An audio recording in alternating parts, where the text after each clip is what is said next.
Hello, an update on the economy and specifically inequality of middle class and poor. And we're going to take a look at GDP. I'm Rich Paz for Critical Point, Monday, April 14th, 10:09 a.m. Eastern Time. All right, this first chart is comparing middle class, their portion of GDP, their portion of the economy. What did they contribute? What do they own, and on and on and on. And then we have the rich. So what we can see is the 1990s, going back to 1950s, the rich had a lesser portion of the economy, and then they grew to having the greatest portion of the economy. The middle class had the greatest, and then evolved to having the lesser part of the economy. Now, both did better, and the pace has actually picked up somewhat recently, even for the middle class, but notice the difference between it. This is supporting efforts for some of those people looking at inequality, the Gini coefficient, and that types of studies, that there are issues here where our economy really isn't as good for the middle class as it once been. This is rather supporting evidence also of productivity, when you can go back all the way in the 1950s productivity, and you can see from 1980s to now, productivity rose as an exponential pace, faster and faster, but the pay raises did not rise nearly as fast and didn't keep up as well as prior generations. More and more money went to profits that went to the stock market. The problem is the middle class and poor don't own enough stocks to truly benefit, and more increasingly, some of them are becoming so pessimistic they don't want anything to do with the stock market. They think it's a big ripoff, okay? And that's sad, because if you want to continue your capitalism, you better make them inclusive. Maybe we ought to print $1 million and put it in everybody's checking account in the middle class and poor, okay? Or I'm sorry, retirement account, all right, and get it more involved for inclusivity, and still keep Social Security, though, is just kind of like a basic type retirement, and make the rich pay. And if we can't really, if it's too extreme on the rich in business, then we ought to just print more money, but dedicate that money to going directly to the middle class and poor. Make sure the rich and big business, or any business, cannot get it, okay? Now, this is another way, zooming in on this whole pattern concept. There was some kind of crossing and turning in 1990s, and we had a fantastic economy under President Clinton. We even paid down deficits and might have had a surplus or something like that. Well, history shows whenever the U.S. went to like balanced budgets and balanced and did away with deficits and had surpluses, bad times come in, even depressions, recessions, crashing moments. So you have to wonder if it isn't a curse to do what business normally. The business would say, you want to balance out this debt and don't have so much debt. But on the government side, it's not real debt, and you balance it out, and you really just starve yourself of money, because that debt supposedly was nothing more than money printing. Okay, study MMT, you'll get a better explanation of that than probably what I have. All right, historical GDP, again, the same story, but now we put in some key events, and we had the Republican tax cut, okay? And you can see merely in the middle class was already starting to slip here, all right? And then we get the dot-com boom, okay? And then after that, we get the Great Recession, and it kind of like helped drive the middle class down, and they didn't recover. And during the Trump tax cuts, they were even worse off, and worse off since the tax cuts. And they also didn't recover over the COVID. They were worse off, even though they could have been much worse, because they did get some printed money for emergencies to kind of stabilize things. Meanwhile, the rich did not get hurt by the Great Recession, believe it or not. They got the better bailouts, if you will. And then we go to the Trump tax cuts, and of course that was for the rich, and it worked and made them better. And then we go to COVID-19, and really, if you look at it, even though people got money from the government to help out with COVID, a lot of money also went to businesses, and it was almost like some were saying they would rather have businesses get all the money, and then the businesses decide what their employees get. That's a big, big mistake, very, very dangerous, but it worked, and the rich made even more anyways, and business made even more after COVID. And even though there were some businesses that went out of business at COVID, it was generally the small businesses, which are really very small businesses, like mom and pop shops on the streets. They're more like the individuals. They're in the middle class and poor, and they suffered. But good-sized businesses and big businesses went on to benefit anyways. And they've, so we got that chart. Then this just kind of lists some of the booms and this and that and the tax cuts. Now, Here's what I think is very interesting, and I got to move this around a little bit for some reason. This is consumer sentiment, and it's tracked since 1970s, late 70s. And the overall trend was up right into Clinton, right into the dot-com bubble top, right into the Y2K, and then a recession. These are actual recessions here. And you can see how the consumer sentiment gets knocked down because of recessions. But sometimes consumers are a little irrational. You can notice with this great financial crisis, they were knocked down, they put it up, and then they were just as negative as they were during the recession, and they were wrong. We were not in a recession. The economy kept going.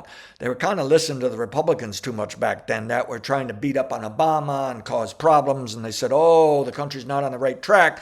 And yes, the country was on the right track in a sense. Stock market went up anyways. The economy grew anyways. All right. And eventually the consumers got on track, said, wow, we shouldn't have listened to those pessimistic, negative people. And they got on track for a nice run up. Then we get hammered with the COVID, put it up, and then look at this. We were even more negative after COVID. They made the same mistake they made there. We've had a great and wonderful bull market. They're missing out in terms of sentiment versus that. Really, if you look at the individuals, they did pretty good. In fact, sometimes they hang on stocks too much, and they probably just got recently burned a bit. But at any rate, look at the overtrend of consumer sentiment from late 1990s to now. Overall, it's down. Okay, it's volatile, it's kind of sloppy, but overall it's down, at least as of today. Consumers are not happy even though we have a great stock market. They're not happy even if we have a great economy. And under Biden, we had both. Great economy, great stock market. They still were not happy. They didn't really buy into it and take it up that well, okay? And then, of course, when you have bad times, they're negative as well, or even more so. What is going on here? And I think that goes with that 1990s of really flipping around that, yeah, the rich are sucking in the money. The middle class and poor don't feel like they're getting as much good a share as they thought. They're starting to think, even from President Reagan in the 1980s, this has been a losing proposition for him. Now, the interesting thing is, though, you can see that really has been losing since 1950s, which is a bit odd. 40s and 50s was a big rebound thanks to World War II, and some people say it's really generation-wise one of the better capitalistic times. And then it just started deteriorating. Well, that may make sense because time President Reagan comes in, we really wanted to boost the rich even more and make the middle class and poor work even harder and supposedly kill inflation and make things better that way. But it really didn't help the middle class. And now the middle class, I think, has caught on since 1990s to now, increasingly so. This whole Republican thing hasn't worked since 1980 to now, and also had some issues prior. I think we're setting up the day when we're going to say we had it better before Trump, but guess what? We had it better before President Reagan. Even though President Reagan did some good things and they were needed, they were required, it was kind of like destiny, fate, there was also some bad things that planted the seeds for more bad things in 2000s, 1990s, and worse all the way to today, also including Trump and emotion and drama, and it burned down the house kind of stuff of the far-right Republicans and MAGAs. And all it's doing is basically ticking people off. It's depressing them. The consumer sentiment continues to decline. They know they don't get a fair shot, even under Trump. The elections pretty much show that people did not want to vote for Trump or Harris. All right. And they felt, at least those that did vote, it felt like it was their duty, and they tried and made an attempt, and Trump just barely got by, whether he stole it or not, or stole some votes but still would have won without those votes or something.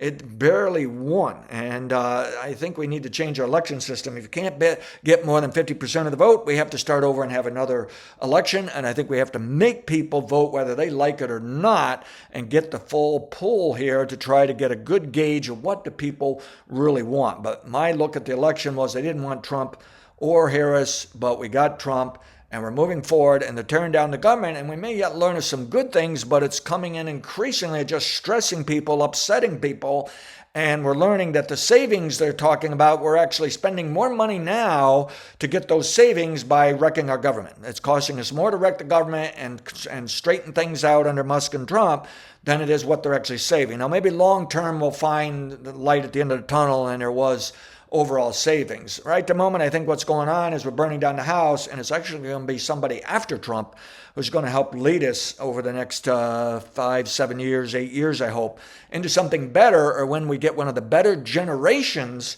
stepping up to make a better time over the next 20, 30 years. So I'm optimistic, but if we're not careful, we're going to shoot ourselves in the foot and not have a good 20 to 30 year period. That's probably going to shoot ourselves in the foot that we're going to have the lost century this century. And Asia is already moving faster, and beyond us, we have more humanitarian type countries in Europe that, yeah, they may have great debts, but boy, they're taking care of their people. They got good paychecks. They're happy. They're working.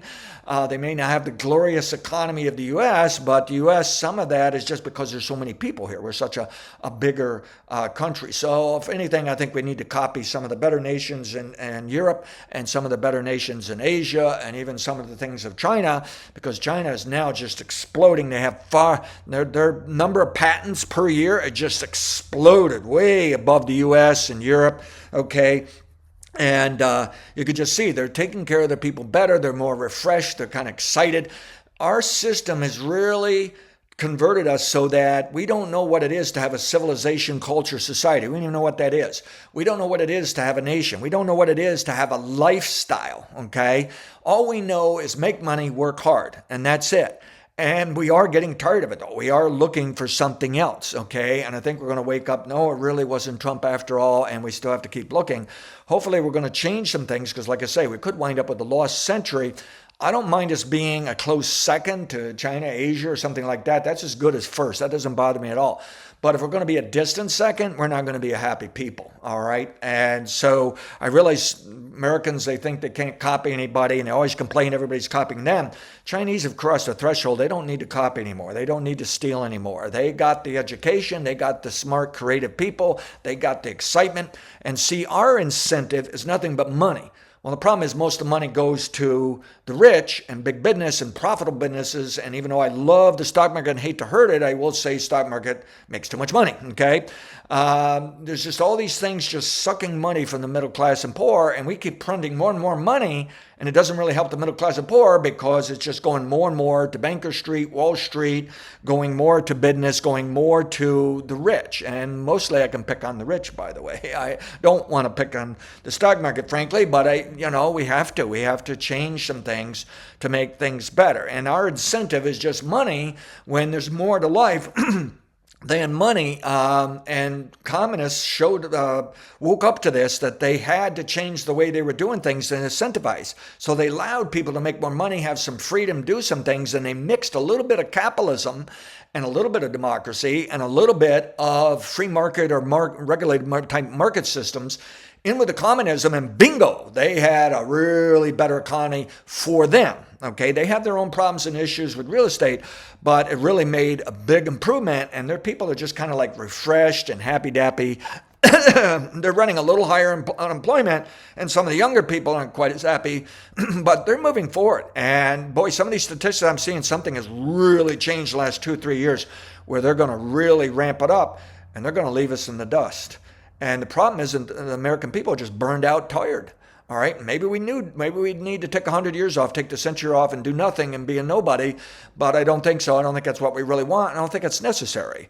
But I do think maybe this burning down the house right now may actually be something necessary, but we need to figure out, what do you do after that?